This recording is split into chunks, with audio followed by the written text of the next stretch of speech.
Thanks very much, Barbara, for that very generous introduction, and acknowledge Will and Francis and others here tonight. It was a bit of day of action in the Commonwealth, and hopefully we'll over the coming days it'll settle down again. But it hasn't stopped us continuing our job of promoting and engaging with RDAs nationally. So I want to talk today about their increasing role. I mean, and I'll go over a bit of the history for some people who are a bit more new to that story. But I want to talk about where we're going on the really big issues and the very large national issues that RDAs are now engaging in. So, and I also want to acknowledge CURF, because I've been involved with CURF since its inception, and it's a very important partnership, and it's the sort of partnerships that we're promoting through RDA, getting the different sectors of the economy working together, and it's only through those collaborations do we come up with innovative solutions, but also solutions that stick in local communities, whether they come from local communities, are well grounded in what's happening locally.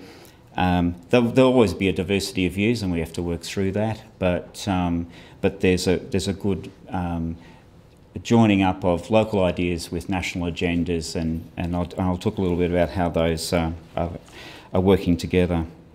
So I'll quickly walk through the journey to date in that year and a half that Barbara talks about. It feels like a lot longer, but it's only been a year and a half, and then I'll launch into my talk on RDA's role in place-based initiatives.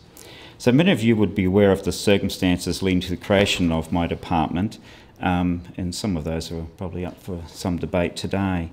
But the creation of the current federal parliament, with rural independents Tony Windsor and Rob Oakeshott being central to the Labor Party being able to form government, there's an agreement between the Independents and Labor Party which included measures to better meet the needs of regional Australia, and has led to many significant changes to parliamentary and public service structures in the area of regional development, including a cabinet-level Minister for Regional Australia, which is Minister Crean, a new Department of Regional Australia, which is now a year and a half old, a Regional Australia Subcommittee of Cabinet, Strengthen Regional Development Australia, and I'll talk a fair bit about that, a House of Reps Committee on Regional Australia, and a Regional Policy Development Centre, which is going to be launched in the coming weeks. The RDA network is also a key component of the agreement between the independent members and the Australian government, so just to contextualise their role and their political importance. So Regional Development Australia. RDAs are a partnership between the Australian state and territory and local governments to strengthen regional communities. In some states that's actually a formal agreement with local government, like in South Australia and Tasmania, but in every case local government are engaged or involved with the RDA committees. And in every case, it's an agreement between the federal government and the state government. RDAs were established in 2008 and replaced the former Area Consultative Committees, or ACCs, as they were commonly known, and many committee members moved over with the RDAs. So there's a longer history than the year and a half. You know, some have been involved with regional development work for 10 years or more. RDA consists of a national network of 55 committees, which are made up of around 600 local leaders who volunteer their time to work with their communities, business groups, and 3 spheres of government, and there's a number of those here tonight. So just quickly, so that's the number in each state. Why it's different in each state is we negotiated with the states. It looks slightly different in every state because that's how we negotiated those agreements. And that's a quick map of the regions. One of the good things about the regions, they're built up from local government boundaries, so data is relatively available. It's easy to work out who the local governments you're working with. Some areas are large, as you can see, Northern Territory, the whole state. We've just introduced a new office in Alice Springs. They had the office in Darwin, but one of the initiatives over the last 6 months or so is to improve its coverage of Northern Territory, so we've established an office for that RDA in Alice as well. So the committees inform government programs and policy and work with their communities to find ways to respond to the economic and social and environmental issues affecting them. There's a website which is www.rda.gov.au for more information, and we've also got some brochures outside at the table out there. I think the Exec Officer, Robert Van Alst, if you want some more information, is available to provide you with some more information about the local RDA. Okay, regional plans. Each RDA, this was their first task really, was tasked to develop a regional plan to outline priorities for their region and guide them in strengthening their communities. Now, this was a big job for some because they hadn't done this before. In other areas, they were evolving existing plans or processes that were happening in that jurisdiction. RDA committees provided their inaugural plans to the Department of Regional Australia in late 2010. The plans were evaluated internally by departmental officers and externally by an independent consulting firm, Parsons Brigham, and I think there's somebody from Parsons here tonight, who have extensive expertise in regional development, international expertise in regional development. The findings of these review processes form the basis of feedback provided to each of the committees in early 2011 through site visits, phone discussions and written feedback. Then we went through a process of updating and enhancing regional plans with the RDAs, and they were received in the later part of last year. The thing that's really nice to be able to say to people, the first plans, you know, we had about a third that were pretty good, a third that was sort of okay, and then the third that was still formative, and they were reasonable but not strong. But this year we've got a good plan in every RDA, and every plan is better than last year, and I think that's a great tribute to the people involved with RDAs and those volunteer committee members who brought their skills to bear on that. We also provided some additional expertise and support to that process, and it'll be an ongoing process as well. The plans are now being used as a policy tool across Australian and state governments. Increased interest has been received from other federal portfolios, and this wasn't the case in the early days. I mean, without still getting to understand how important or useful these plans would be. But now we've got significant interest from the health portfolio, climate change, Indigenous affairs, immigration, agriculture, communications, who are looking at how the issues and priorities in these plans align with their programs and inform their policy development processes. We've got quite a sophisticated analytical tool. We've analysed all the 55 plans, we've drawn out the key priorities, and we make our own assessment on how much work's gone into those priorities so we can help inform other departments who are making decisions based on those plans. I mean, often it's an entree back into that RDA for a department to do some further consultation work, but certainly those plans are now informing Commonwealth policy development, and I'll give some examples of that a little bit later. The national policy context is also now placing greater emphasis on regional issues, and partly because of those political reasons I talked about earlier, involving regional stakeholders in local responses to major policy issues. Within this context, for example, RDA committees have been included as part of the application and assessment process for one of our major regional grants programs, the Regional Development Australia Fund. Okay. RADF, as it's known in shorthand, is a $1 billion Commonwealth Government program to support Australia's regions and enhance economic and community development and livability. During round one of RADF, RDA committees played a key role by working with local, state and territory governments as well as private and community stakeholders with and across regions to promote the RADF program and identify potential projects for funding. Bringing RDA committees together to discuss projects that cross regional boundaries was an important role they played. Brokering support for an identified priority by bringing together stakeholders who may be able to identify a proponent to develop a proposal for a project. Ensuring projects are aligned with priorities identified in the regional plan. There were some tensions in the first phase of that between local government and RDAs and their communities. But through that process, it's evolved, and I'll talk about how we've moved into round two. But important lessons were learnt on all sides, and we'll put our hand up to say we would improve our processes, and we significantly rewrote the guidelines for round two based on all that advice, and that included RDAs, local government and a range of community members that we consulted with. So the RDAs provided a letter of endorsement for projects they believe strongly aligned with their regional plan. It was a requirement for applicants to source a letter of endorsement from their RDA to include in their application for funding.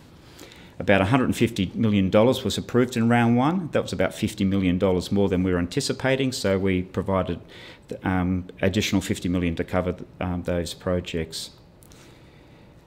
So one of the local projects, or one of the RDA South Coast, one of our local RDA committees endorsed one of the successful projects, a large open-air amphitheatre and hall for cultural events in Baragra, near Bermagui,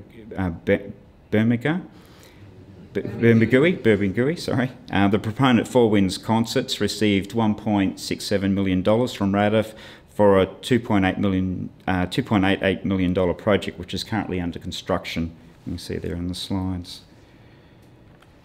So round 2 of RADF, the role of RDAs was enhanced to become more critical to the process.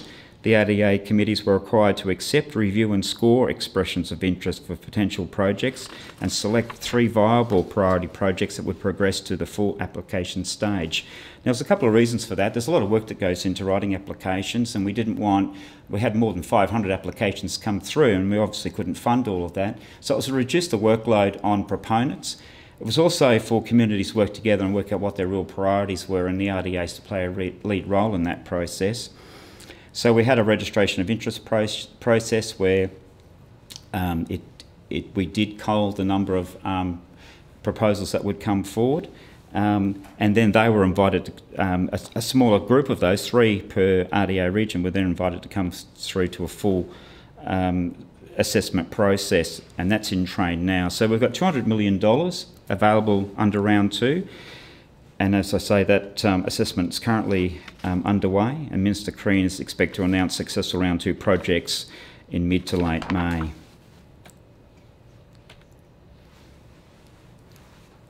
So we're moving on now, and so that's part of the evolving role of RDAs. I mean, that's a much stronger role. It puts a bit more stress on some of the RDAs because they've got to be very clear about what they're trying to do in their community, consult and broker those priorities across their community, and people who don't get to put their application in are always a bit unhappy, and that's unfortunately how, with limited resources, we can't fund every project, but it's a way to get the most important projects to that community on a broad basis to come forward.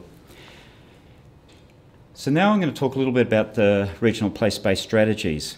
The Department of Regional Australia has continued to build the role of RDAs for the Commonwealth, and this is demonstrated by this new important role now in place-based initiatives. The Minister for Regional Australia, Simon Crean, has signed MOUs for regional place-based strategies with Queensland and Tasmania. So these are formal agreements between the Commonwealth and those 2 states. We've got a different style of agreement in Victoria because we tailor it to each of the needs and aspirations of each state government. So in Victoria, we've got an agreement signed by the Australian and Victorian governments on cooperative arrangements for Gippsland, which is just on that region, to support the transition of the Latrobe Valley economy. These MOUs are about the Commonwealth and the state governments formally agreeing on processes to respond to significant regional issues, which generally have major national impacts, acknowledging the key roles and responsibilities for RDAs. They will deliver strategic and coordinated place-based approaches to regional development in these states. RDA committees are named in the MOUs as one of the principal consultation, advisory and delivery mechanisms for place-based initiatives, specifically with regard to community engagement and advice to governments, and that's often the 3 levels of government. The MOUs also state that place-based strategies must draw on local knowledge of RDA committees and be informed by their regional plans, and as much as possible align with their regional plans. Minister Crean is engaged with discussions with other states on similar agreements, and announcements are expected soon. Now, these are important processes and generally require cabinet agreement at both the state and the Commonwealth level, so it's quite a formal process. And I can't talk about cabinet processes generally, but I mean there's a number of others being considered and negotiated. So RDA committees are currently taking an active leadership role on place-based initiatives in Tasmania, and that's the whole of Tasmania, Latrobe Valley in Victoria, Illawarra in New South Wales, Northern Queensland, and the Murray-Darling Basin, which is across 5 jurisdictions. So I'll talk a little bit about Tasmania to give an example of what sorts of things are happening in Tasmania and what the role of the RDA is there. So in line with the Tasmanian MOU on regional place-based strategies, RDA Tasmania is currently assisting in delivering the outcomes of the Tasmanian Forest Intergovernmental Agreement, which the Commonwealth and the Tasmanian Government signed on the 7th of August 2011. This agreement is designed to support the forest industry to progressively transition to a more sustainable and diversified footing and to build regional economic diversity and community resilience. This is a really big issue in Tasmania. The agreement makes funding of $120 million over 15 years available to support economic diversification projects, including initial funding of $20 million in 2011-12. That's not all the funding that will be available because obviously RADF will be available in Tasmania and there's a range of other Commonwealth programs, but that's the money that's specifically allocated to this task that's been led by the Tasmanian RDA. The Ministerial Advisory Council on Regional Development, which advises Minister Crean and is chaired by Bill Kelty, is assisting with the identification and development of diversification opportunities in Tasmania. The work of the Ministerial Advisory Council will be informed by Regional Development Australia Tasmania through its membership of the Tasmanian Government's regional reference groups. There's 3 regional reference groups have been established. They are focusing on developing regional economic development plans for northern, northwestern, southern regions of Tasmania. If you don't know the history of Tassie, and especially in regional development, it's only recently they've got involved with regional development. I mean, some of you have got expertise in urban, and it's only really recent years they've actually taken urban planning much more seriously. So the RDAs are on the ground floor of very important work happening in Tasmania, and as often happens, if you're late to start, you actually do it a lot better. You learn from everybody else, and they're certainly got a very detailed and deep and well-organised process that they're involved with, but they're coming from a fairly low base. They're facing, as many communities around Australia are, facing very critical challenges, which is focusing their attention. And our Minister Crean, is there quite often. He's there just over the weekend. Given everything else that's happening federally, he still was important to spend 2 days in Tasmania over the weekend looking and announcing projects. So RDA Tasmania also worked closely with the Tasmanian Government on their economic development plan, which was released late last year. The plan integrates the Tasmanian Government's innovation, skills and infrastructure strategies, and is also being used to inform the development of economic diversification strategies for the state in light of the forestry agreement. Minister Crean has visited Tasmania numerous times, as I was just saying, since the signing of the agreement. RDA Tasmania has supported his visits and participated in a number of roundtable discussions with industry stakeholders alongside Minister Crean. These discussions are focused on investment options for economic diversification. One of the key roles of the RDA network is to promote regional programs and initiatives, and RDA Tasmania has been instrumental in linking public and private sector stakeholders with funding opportunities in relation to economic diversification. This has not only been through the agreement's economic diversification package, but also through other government grants such as the Regional Development Australia Fund mentioned earlier, and the Digital Local Government Initiative, which relates to the rollout of the National Broadband Network. I'll just move on now to Latrobe Valley. Latrobe Valley is Australia's major brown coal electricity producing region, supplying over 90% of Victoria's electricity generation requirements. During the 1990s, the region underwent a significant period of structural adjustment following privatisation of Victoria's electricity and gas assets. And many people might remember Better Cities, and we were there doing some work, and I was involved with Better Cities doing some work around Latrobe through that period. While the Latrobe Valley has grown to become a more diversified economy over the past decade, the electricity generation industry remains still very dominant as the major employer in the region. So prior to the announcement of the government's Clean Energy Future Plan, the RDA Gippsland Regional Plan identified that the transition to a low-carbon economy was a key priority for the region, and that the RDA Gippsland was actively involved in identifying potential impacts and opportunities. In fact, at the announcement, we were there the next day, so Minister Crean, myself and a number of others, and the RDA Gippsland hosted the forum to the response to the plan.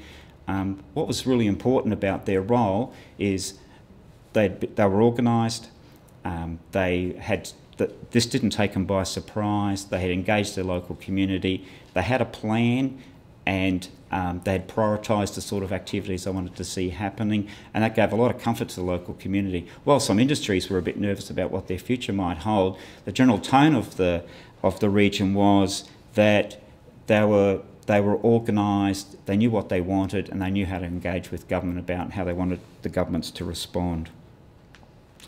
So since the Clean Energy Future Plan was announced on the 10th of July 2011, the Gippsland RDA has been working across all tiers of government, industry and business groups, unions, tertiary education providers and the community sector to create awareness of the emerging issues and helping develop locally owned and driven solutions in relation to the economic and social transition that will occur in Latrobe Valley over the coming years.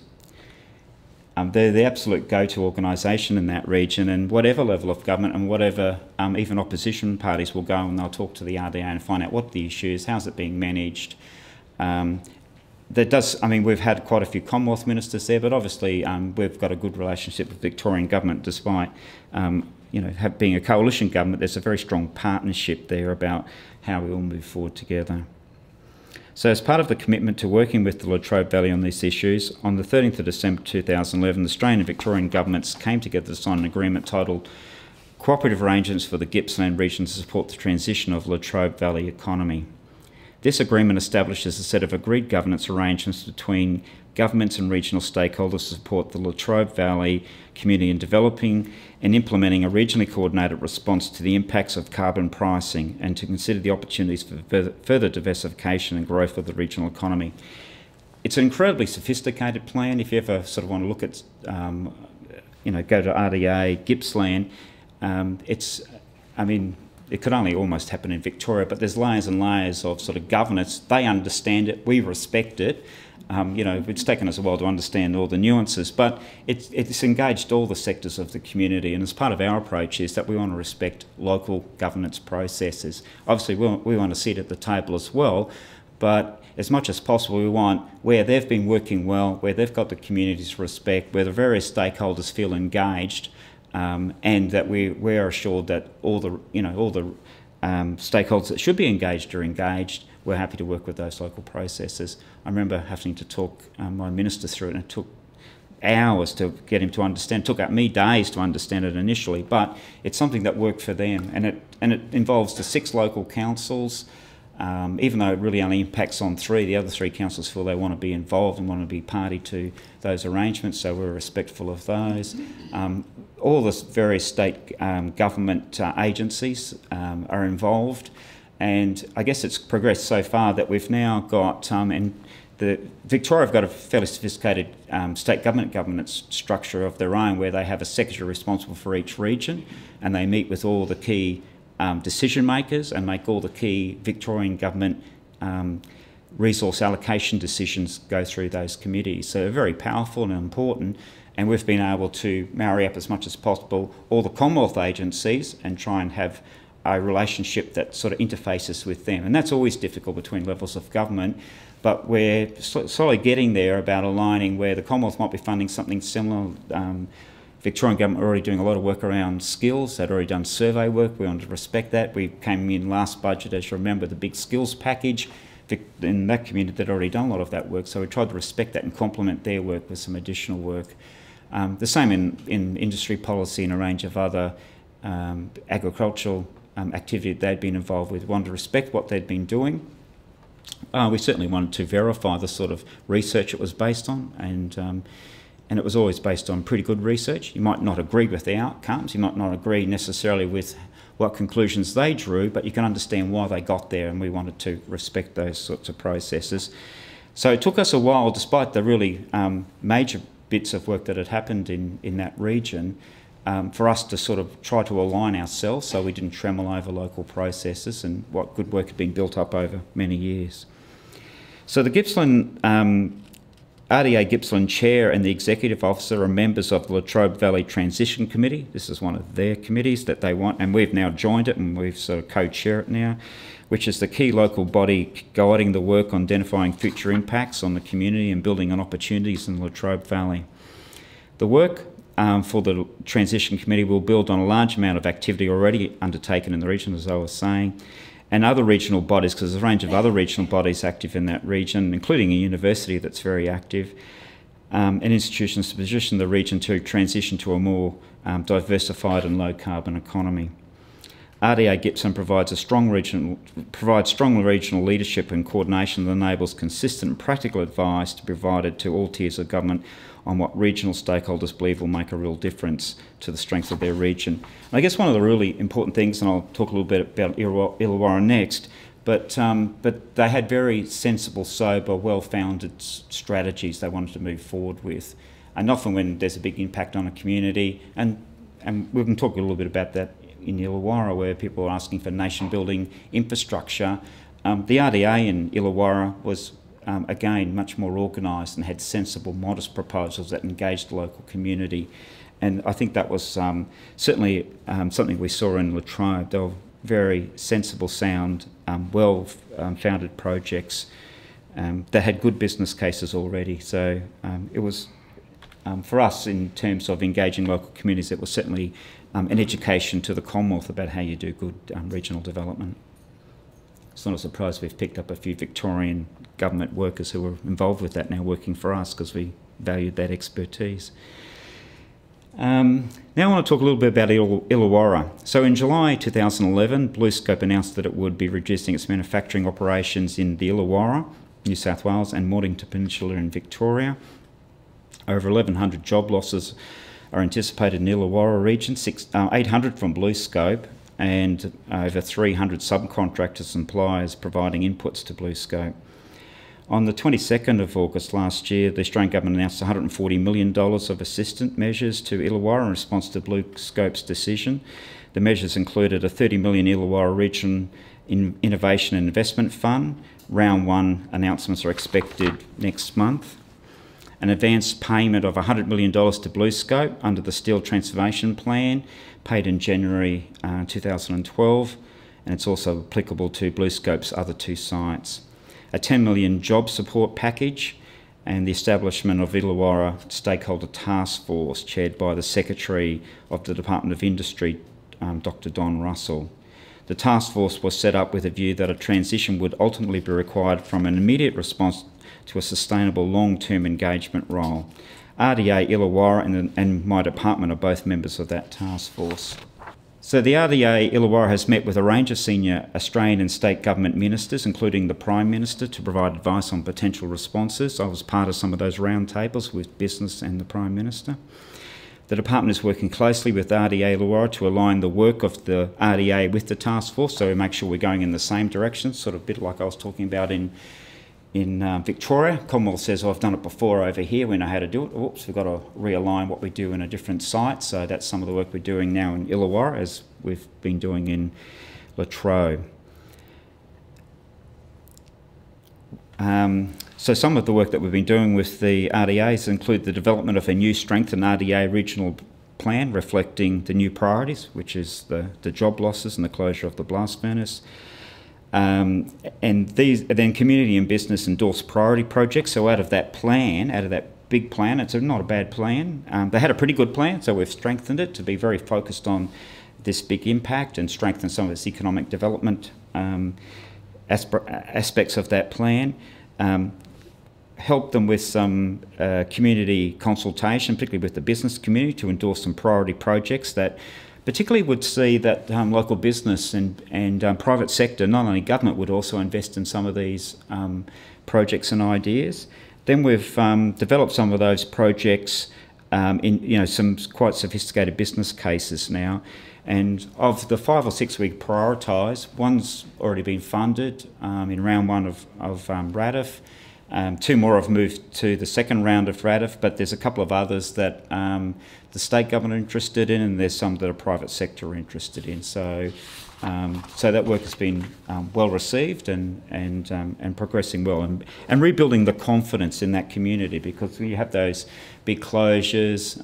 Newcastle went through it 10 years ago, and the thing about Newcastle, you look at Newcastle today, very diversified economy, moved into the tertiary sector. And that's what, if you look at Illawarra, the university, and Barbara and Will and I were involved with a workshop down on the Batemans Bay, where we involved the University of Wollongong. They've got a big innovation campus on site.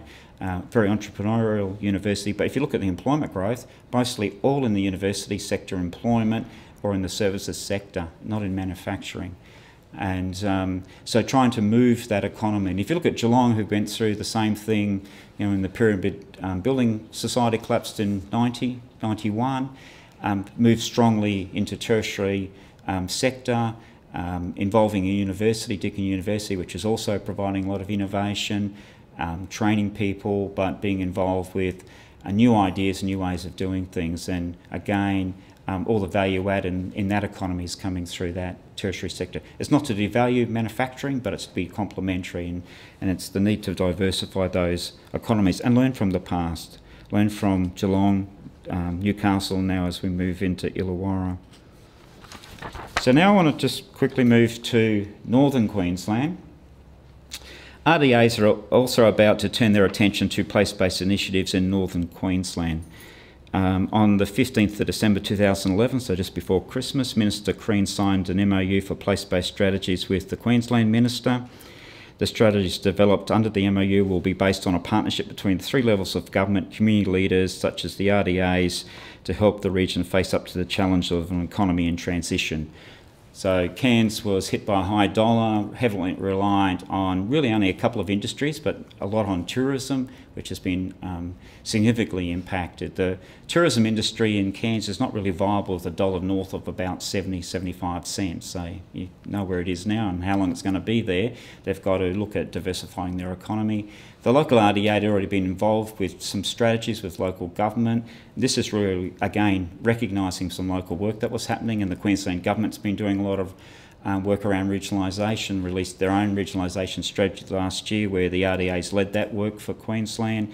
But in northern Queensland, where this is impacted, plus the floods and cyclones, which also had the double whammy on that part of the coast, this is taking the region forward in terms of looking at how it can diversify and make the most of the resource industry that's developing around it, not only in Australia but also in New Guinea and other places.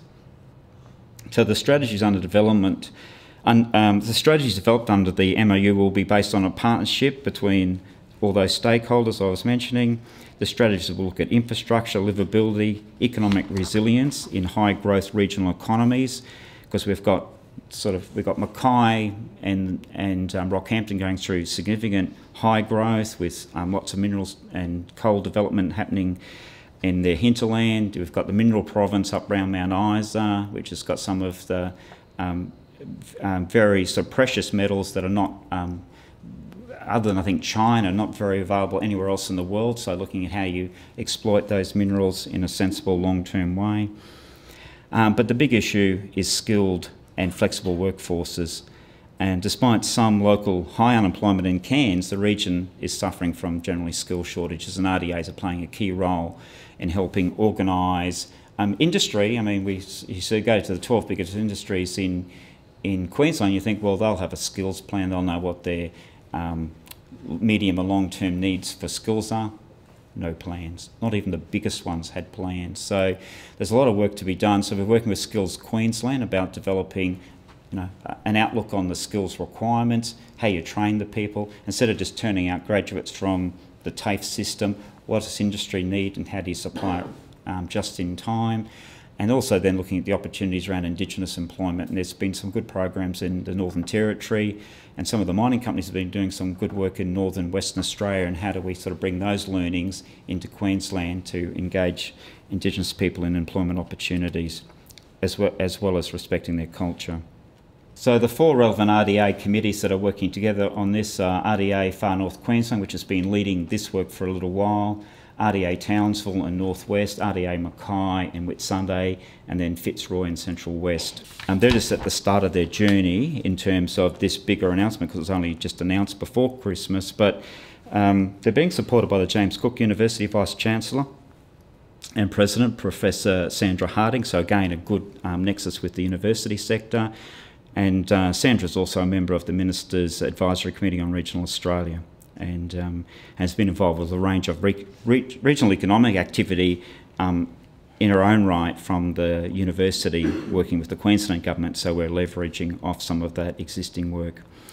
We anticipate that the RDAs will look at key regional priorities and opportunities, including responding to the resource boom, skills and regional livability, infrastructure support development, including NBN, climate change, energy and tropical expertise. And one of the things that the Queensland Government, I mean, the growth worldwide is in the tropical world. I mean, India and China in the tropical world. There's a range of technologies that James Cook are developing or already involved with, where they've got massive markets that they can readily sell those technologies and skills to, and the Queensland Government have had a strong eye on that, and they're links with NBN, so it strongly links up with the whole NBN agenda. I mean, it's training, but it's also around tropical medicine, it's materials, it's the mining operations. How you do that in the tropical world is different from the, cooler climates. And they have, different diseases, different biodiversity issues, so trying to tap in as much as possible to the expertise that we have in, again, an entrepreneurial university in James Cook. I'll just give a bit of detail on something that's closer to home, because we're actually within the Murray-Darling Basin, the broader Murray-Darling Basin. So we've got RDAs based, there's 11 RDAs based in the Murray-Darling Basin. We've been working with them closely over the last year or so in terms of the Murray-Darling Basin Plan. So Minister Crean met with them early last year. He talked to them about what are the, getting advice from them about the issues, how you move forward. We all know the sort of response the federal government got, or the Murray-Darling Basin Authority specifically got, to the release of its first plan, and how do we do things differently and better. So there's a lot of advice sought and received from those RDAs. We needed to provide them with some additional resources, so we gave them each $100,000 extra to do some of this additional work, because we were putting a big workload on them, which they were able and ready to prosecute, but needed some additional resources. They also came up with some projects they thought would be the sensible ones to move forward on, and there were 117 projects they actually come forward with. I mean, not all those can be funded, but what it did show, and these were addressing a range of issues, including the impact of less water, but what are the, dealing with some of the economic and social environmental impacts of the change in the plan as well. The proposals were reviewed by a range of Commonwealth departments and agencies to identify and determine their fit with existing government program funding sources and policy initiatives, but most importantly, they also provide a lot of policy advice to the Commonwealth Government about how it was framing its current programs and its policy considerations for this region.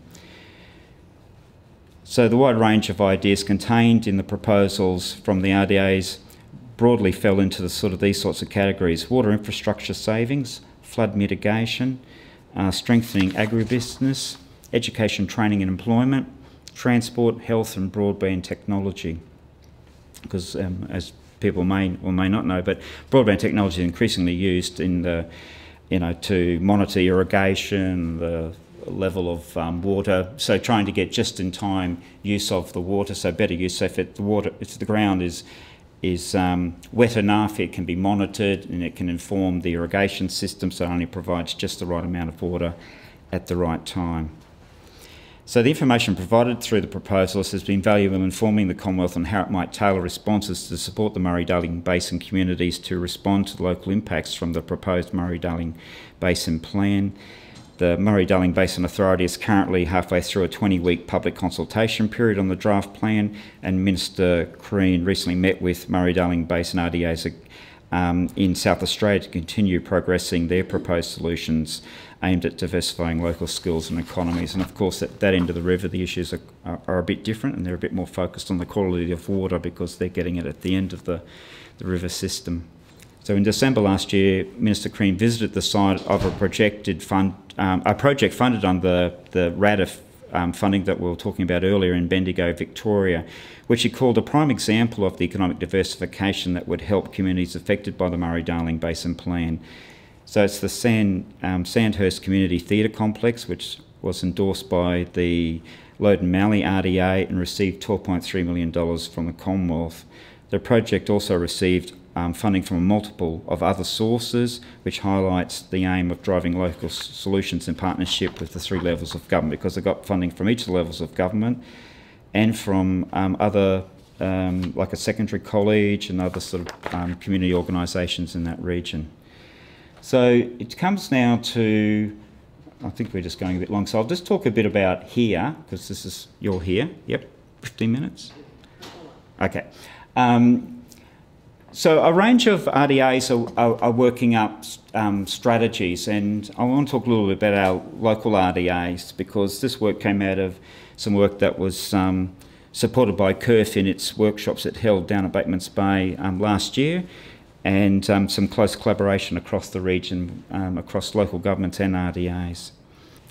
So the Capital Region RDAs, ACT and Southern Inland and South Coast, are undertaking a wide range of work, particularly in the area of education services, to foster greater coordination and integration of service delivery arrangements in the Capital Region. This work is being complemented by renewed focus of the New South Wales Government in partnership with the ACT Government on the economic potential of the region.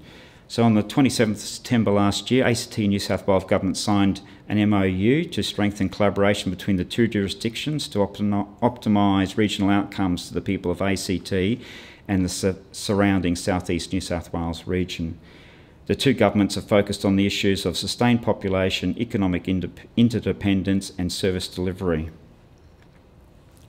This MOU will allow a regional approach to managing issues such as health, education, transport, tourism, planning and regional development, and people who've lived here for years will know this has been a long-term issue.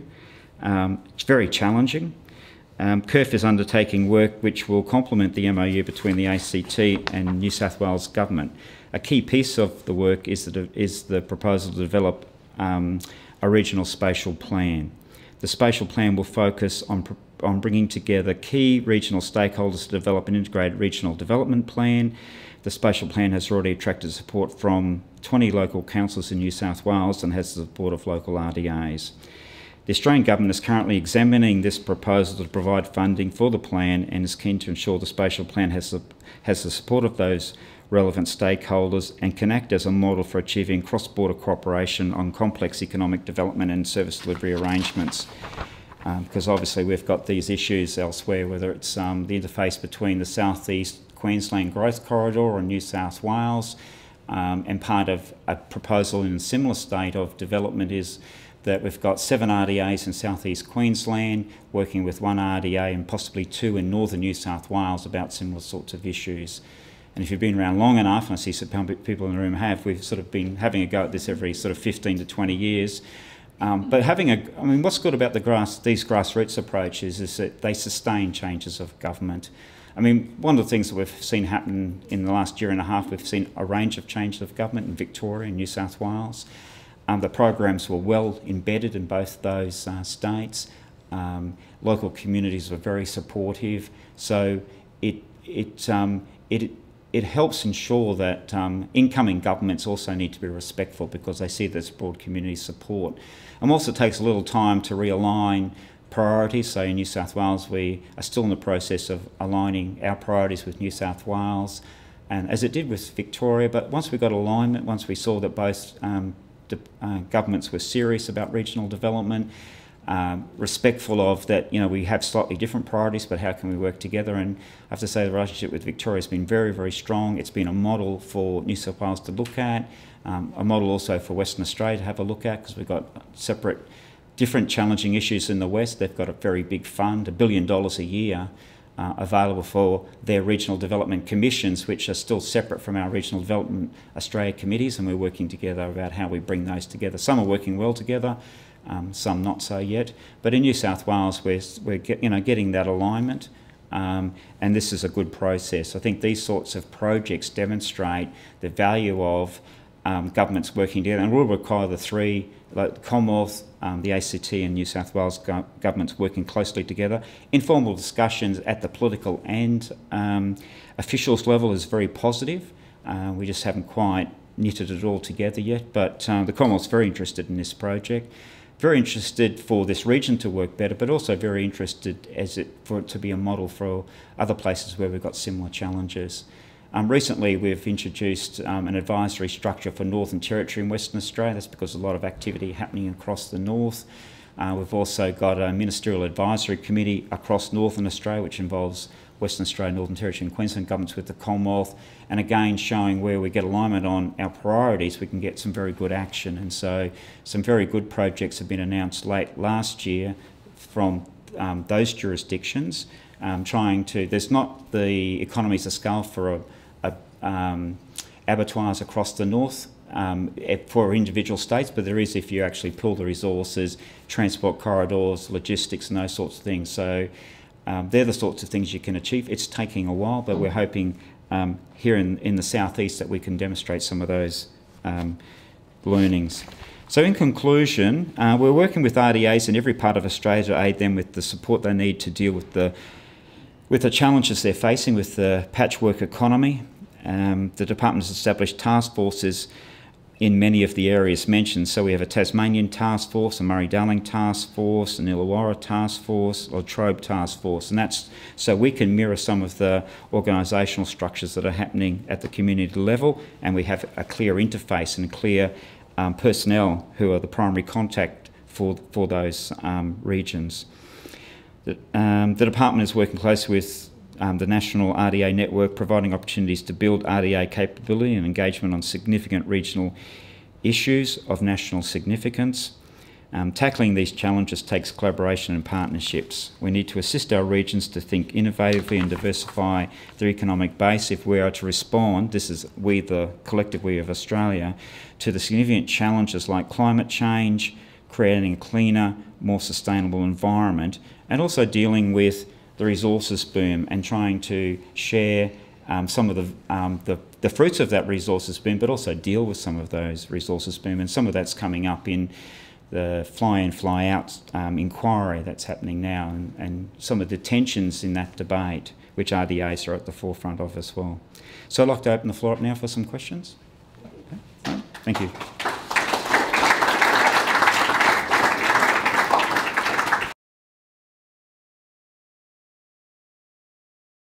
Again, it's an evolving process.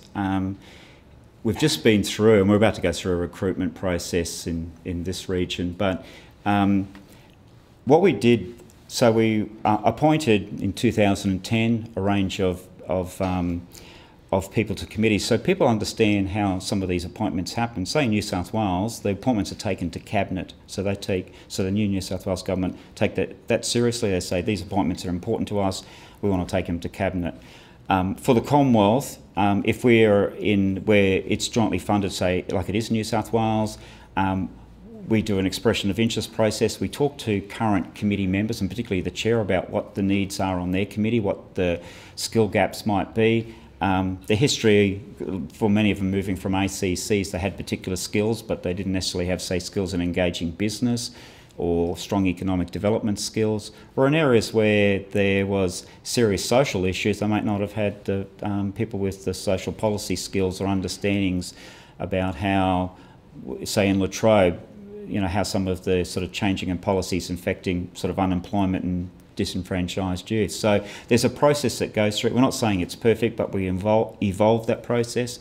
There is a fair bit of negotiation, because it'll be in the end our minister, say, negotiating with the New South Wales minister about final appointments, but it's an evolving process where we then assess how we're going, and then as casual vacancies come up, we try to fill the sort of skill gaps that we think are not filled.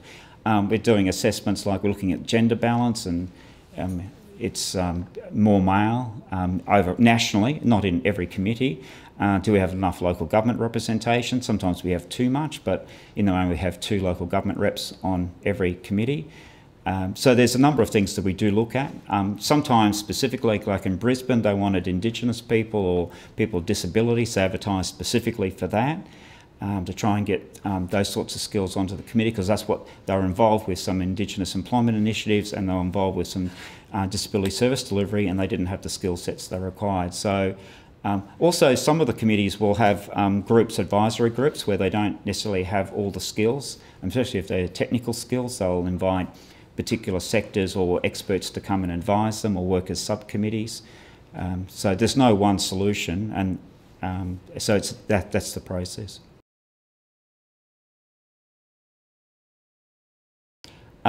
There is some connection, probably not sufficient, but we did bring all the other NRMs together in New South Wales with the RDAs to have a forum. That was last year. They discovered for themselves they have some common membership. We see complementary roles, and particularly around the Murray-Darling, where there was some sense that they might have overlapping roles. Our RDAs are focused on the social and economic impact of the Murray-Darling plan, whereas the NRMs have the skill set and the focus much more around the environment and the water management. So we did bring those together. We've had a number of discussions at the national level how we might do that. So some of the things that we're doing is that I'll go and talk at their forums, or we have RDAs go and talk at their forums, either at national or at state level. We think the organisation generally at a state level works pretty well, because there's always nuances around, because NRMs are different in every state and they're constituted quite a bit differently. So we're trying to develop relationships where there's a good overlap in the sort of common agendas to bring them together. So that's mostly happened sort of Queensland, New South Wales, Victoria, South Australia at this stage. So there has been some work. There's a number of ways we've done it. I mean, with the sort of Murray-Darling ones, we got them in a room and we invited what we thought all of the right Commonwealth agencies to come and talk about their programs and have a conversation, and for the RDAs to help those departments understand that they're not fitting into neat boxes of program guidelines, and how they might either modify guidelines or we've actually done a lot of shopping around, trying to shop projects around to the right place.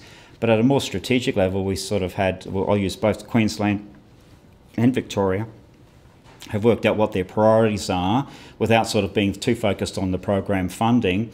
So they've come, all the RDAs have come in, say in Victoria, had a discussion about what their priorities are and how they're trying to deliver those. And what we've done is try to bring the right people around the table to have an informed discussion from various portfolios. And we did that with Queensland around their regionalisation strategy. So the Queensland government came to Canberra with the regionalisation strategy, which covers, you know, social, environmental, economic, infrastructure. So we got the right infrastructure, you know, environment departments around. I mean, as you say, they're big, and it's hard for any single Commonwealth official to understand all the programs as well. So the RDAs are a gateway in. We're saying that they can refer stuff to us, or we provide them with information as well about the variety of programs. But where it's complex and where you're trying to do things that require a more strategic or different view of how you might deal with the issue and don't fit neatly into one of those sort of programs, we generally try and organise a round table between relevant portfolios and, you know, a group of RDAs that are trying to deal with a particular issue. So that's happening, say, in Tasmania. We only have one RDA there, but they've actually brokered a lot of those meetings across various state and Commonwealth departments. And, you know, and we do, like I say, in Victoria, we organise a senior Commonwealth rep, so an SES officer, to go to every one of their state advisory committees that they have run, that's chaired by a secretary. And we broker that arrangement across the Commonwealth. So we provide information on how the meeting went, what sort of issues came out of it, what departments may need to respond. So it's complex. It's not perfect, but it's certainly involving a broader range of key portfolios. And if you bring them early, there's more strategic opportunity instead of sort of organising yourself, this is how we think it's going to run, but actually inform it by the key stakeholders that are going to be at the coalface helping deliver that, or be informed about what's happening at that sort of level, actually informing the policy process. That was part of the Queensland sort of delegation ahead of a new nation building program, which will come in probably next year, year after. Queensland, particularly after their floods, have a lot of big infrastructure needs, but they have big infrastructure needs anyway because of the resource development, trying to prioritise for Queensland what their priorities are and align that as much as possible with the Commonwealth before the Commonwealth gets too far developed on how it thinks it should run that program out. So it's been a good, and we've brokered those meetings, so it's a better interface between the sort of issues happening at that local level. In, say, Wodonga, we had a social planner whose history was a social planner, but had that expertise and was the RDA, working in the RDA, brought a range of issues about kids not staying in school and mental health issues, and had mapped that across the region and found incidences of high mental health were also the same places where kids weren't attending schools, but couldn't work out how the Commonwealth and state programs would respond to that. So we actually got all the right players in the room and tried to work through how we would, because we hadn't designed anything to deal with that particular issue. So it's trying to, I mean, that's quite innovative in trying to identify those issues, and that's through higher sophistication of their ability to understand local issues and use data to inform their processes.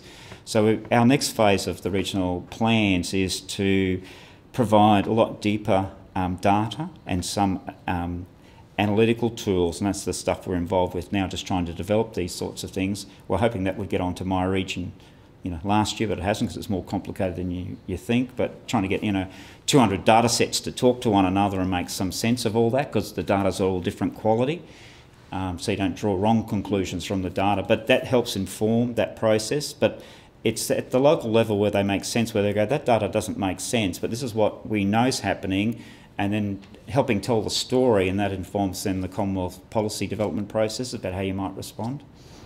Well, I think we'll hold the questions now for the informal discussion in the other room, and let's thank Tony again for a very interesting